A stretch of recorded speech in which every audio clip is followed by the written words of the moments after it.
Hello everyone, welcome to Lukman IS. Today we are going to have the Hindu analysis of 4th September 2020. So let us see which are the important articles in today's The Hindu newspaper. For prelims purpose and for mains purpose we have segregated them.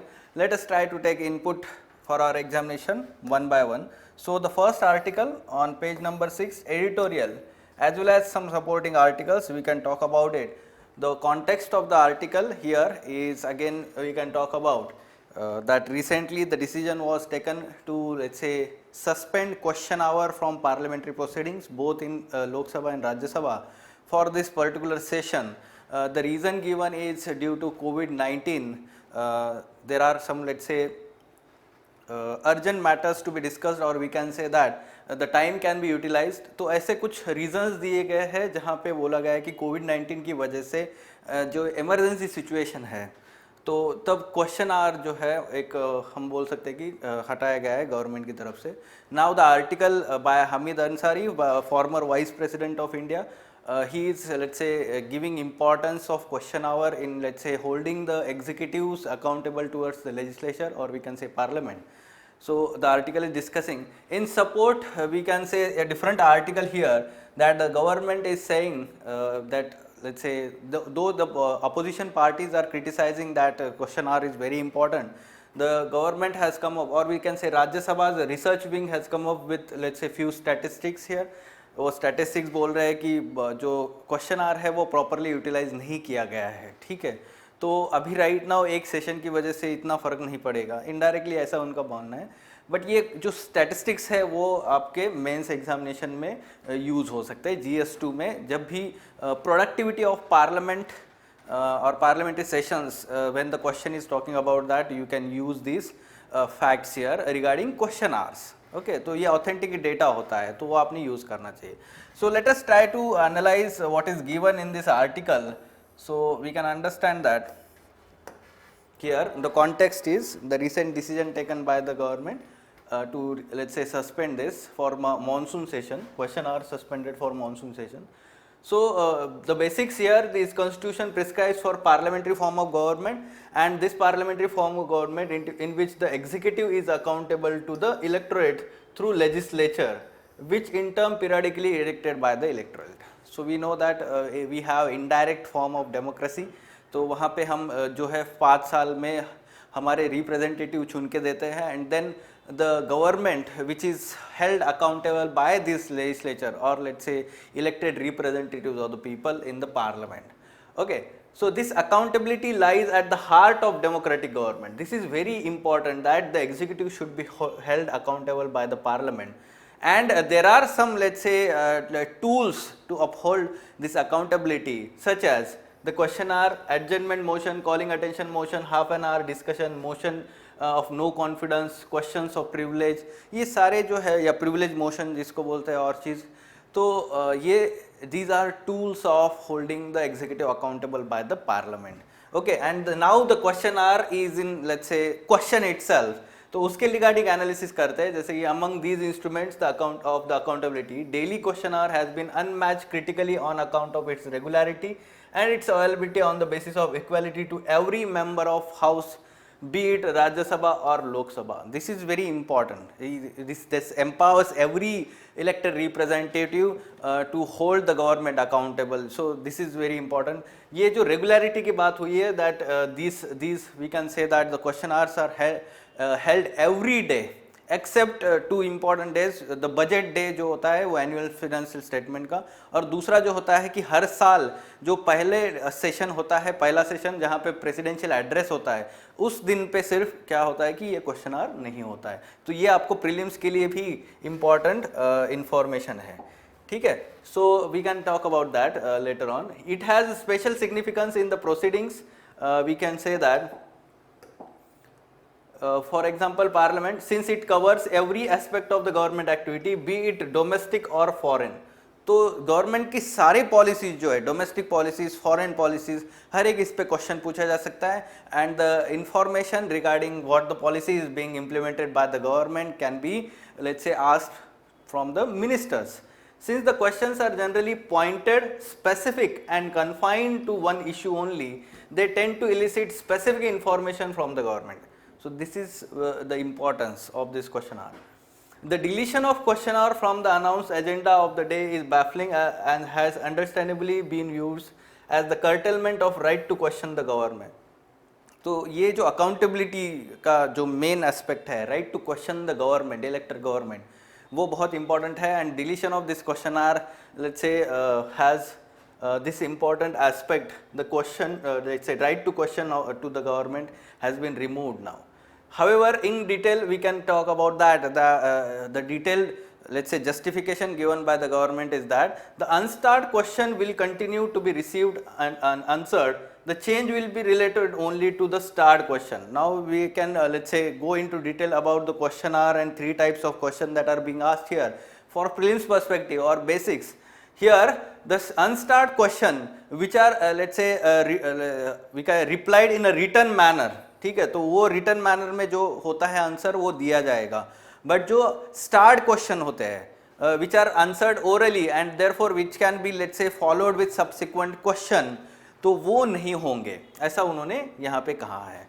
ठीक है, तो other options that could have been explored here, the writer is saying that instead of completely suspending the question hour, the alternate option like one way could be let's say admit the starred question, reply to it in the set of propositions and allow the member concerned to table in the writing the permitted number of follow up questions also to be answered in writing the following day. तो immediately answer देने के लिए ज़रूरी नहीं है, follow वाला question जो होता है तो उसको जो है नंबर ऑफ क्वेश्चन पहले से ही पूछने चाहिए, कितने पूछने वाले वो बताना चाहिए और उसको एक दिन बाद उसको आंसर किया जा सकता है, फॉलो अप क्वेश्चन वाला जो है. तो ऐसे अल्टरनेट ऑप्शन एक्सप्लोर करने चाहिए थे, ऐसे राइटर यहाँ पे बता रहे हैं. Okay, in conclusion a very good statement. Test of functioning of democracy is its ability to face social, economic and political crisis and seek correctives promised on the institutions of the democracy. Resort to what has been let's say called the politics of avoidance does not help the process. ठीक है, executive accountability upfront cannot be allowed to become the thing of past. So executive accountability is very important aspect. जैसे हम बोल सकते हैं कि during emergency times the government or the executive assumes huge amount of powers, and that becomes the problem. When they assume the power, they have the discretion to use that power, and when it goes unchecked, that becomes the let's say main aspect of corruption, we can say that. ठीक है, तो इसलिए executive accountability बहुत ज़रूरी होती है. For prelims purpose, about the question hour, the first hour of every parliamentary sitting is slotted for this. यानी कि 11 से 12 बजे तक का जो टाइम होता है हम बोल सकते हैं कि वो क्वेश्चन आवर के लिए होता है. During this time the members ask the question and ministers usually give the answer. ये जनरली होता है, बट नॉन मिनिस्टर यानी कि अदर मेंबर्स के लिए भी क्वेश्चन एड्रेस किए जा सकते हैं. Okay, question hours in the both houses are held all days of the session, but there are 2 days as an exception. अभी जो बात की थी हमने, president's speech that takes place beginning of the new Lok Sabha and on the first day of new parliamentary year. ये 2 important दिन रहते हैं. और दूसरा है on the day finance minister present the budget. ठीक है, ये 2 एक्सेप्शन उन्होंने बताया. 3 types of question, start question, unstart question, short notice question. So अभी हमने देखा कि start question which are let's say distinguished by the asterisk mark. तो एस्टरिस्क मार्क होता है उस पर, ऐसे स्टार मार्क हम बोलते हैं ना, एस्टरिक मार्क, तो वो होता है this requires N oral answer and hence supplementary question can follow. ठीक है, तो सप्लीमेंट्री क्वेश्चन देता जो पूछते हैं उसको आंसर देना पड़ता है कंटिन्यूअसली ओरली. ठीक है, इमीडिएटली. अनस्टार्ट क्वेश्चन में ऐसे नहीं होता है, रिटर्न आंसर देना पड़ता है, इसलिए वो जो है वो सप्लीमेंट्री क्वेश्चन नहीं फॉलो होता है. Short notice questions are those that are asked by giving the notice of not less than 10 days. ठीक है, 10 दिन के ऊपर जो है वो नोटिस देनी पड़ेगी and they are answered orally. तो ये जो है इस पे मेंस में इस तरीके से क्वेश्चन बन सकता है. अभी जो हमने डिस्कस किया है उस पर, what is question hour, discuss its significance in holding executive accountable towards legislature. Now this is the basic question framed on let's say all the accountability measures and one of them is we can say that question hour. तो उसका significance लिखना है आपको. M Laxmikant book में इसका सारा details मिलेगा अच्छे से. Second is executive accountability upfront cannot be allowed to become the thing of past. With reference to this statement, analyze the decision of the government to drop the question hour from parliamentary proceedings. ठीक है, तो इसके regarding अभी जो हमने article में analysis किया है वो आपको आंसर में लिखना है। फाइन, तो प्रीलिम्स में इस तरीके से क्वेश्चन आ सकता है। So here you can get confuse, तो अनस्टार्ट क्वेश्चन क्या होता है और स्टार्ट क्वेश्चन क्या होता है, यहाँ पे दोनों को क्या किया गया है एक्सचेंज किया गया है, तो दोनों आपको पता होना चाहिए कि दोनों रॉन्ग स्टेटमेंट है। Rather short notice question is one that is asked by giving notice not less then, तो ये करेक्ट स्टेटमेंट है, इसलिए आंसर जो होगा वो 3 ओनली होगा। Fine, yes. So moving on to next article here on page number 6, partial relief.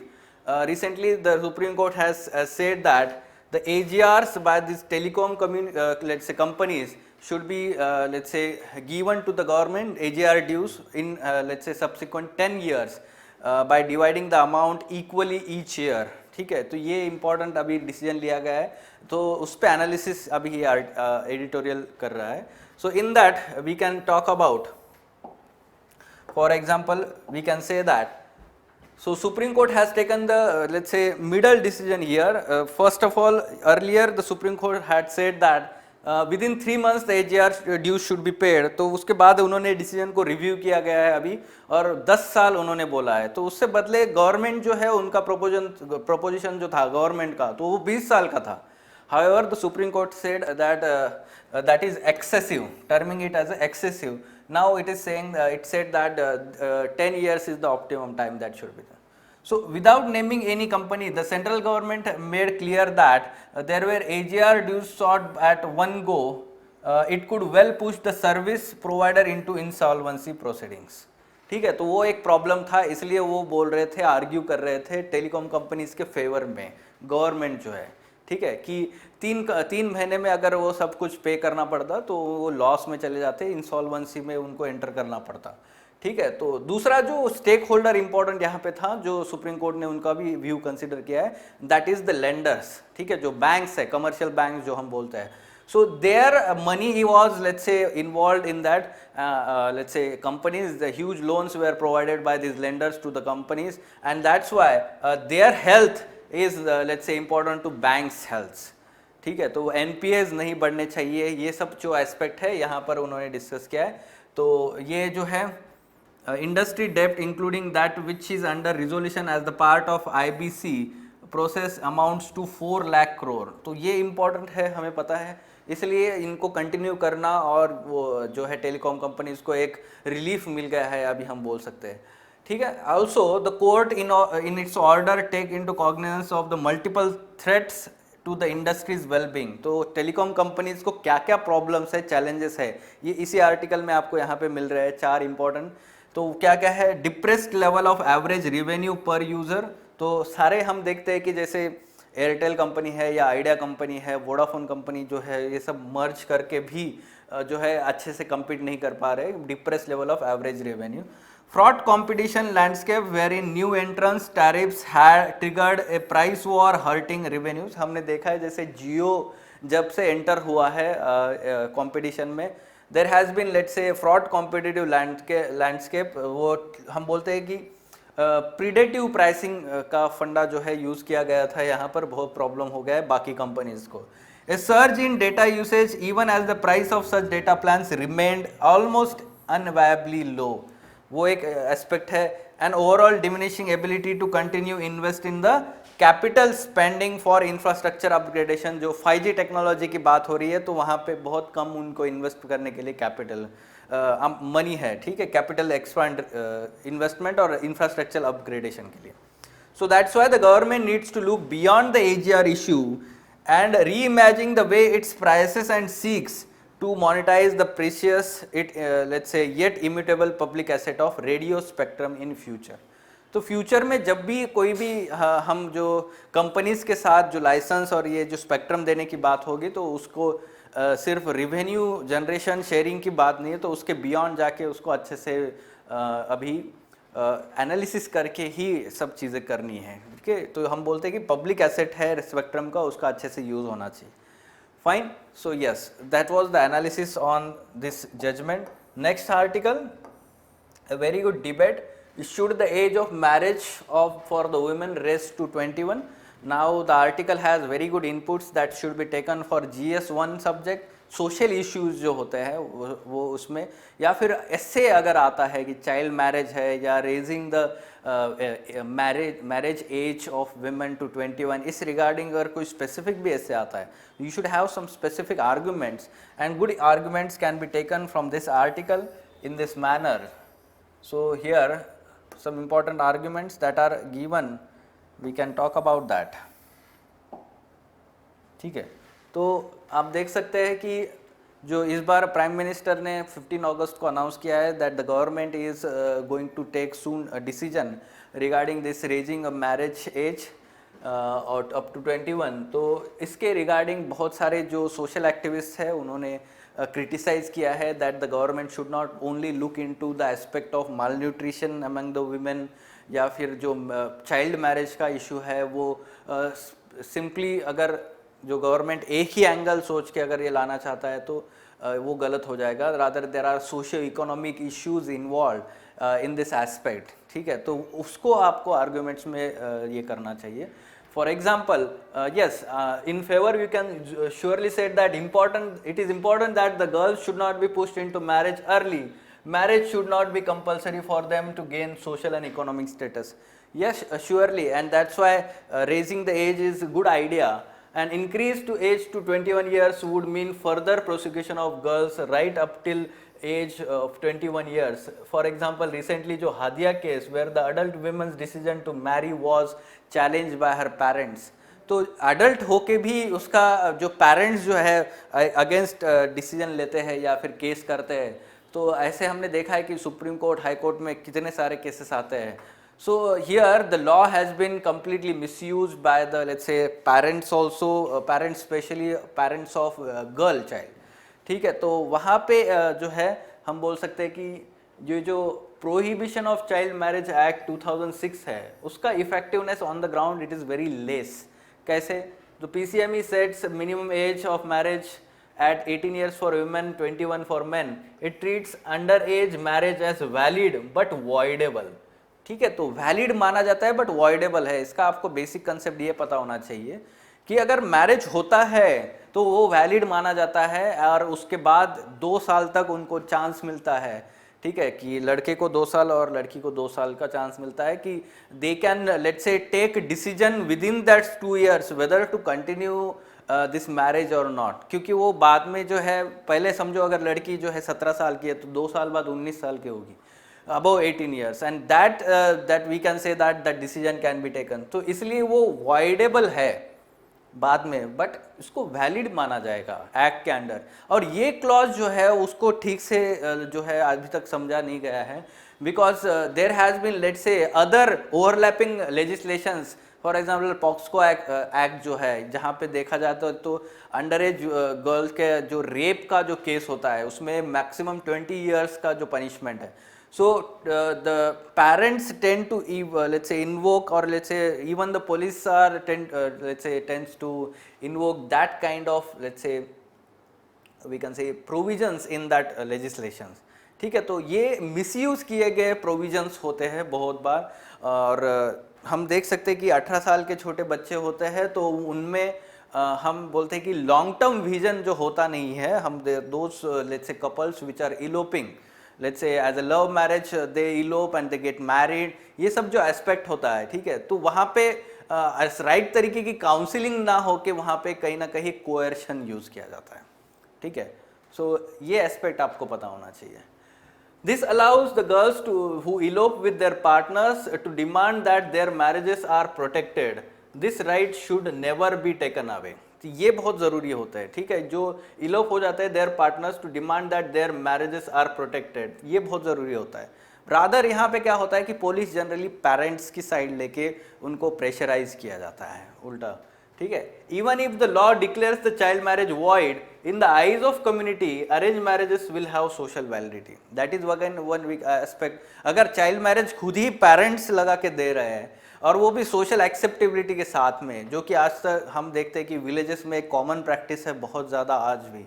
So that aspect we have to consider here, that it remains social validity despite of this act in place. Okay, so the age of marriage should be uniform for men and women.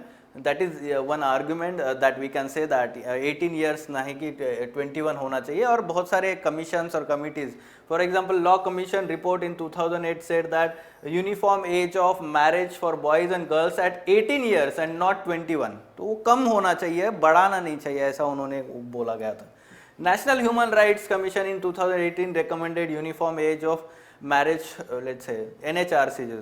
If we are thinking about equality and non-discrimination, then another amendment is non-negotiable of very high priority, and that is age of sexual consent.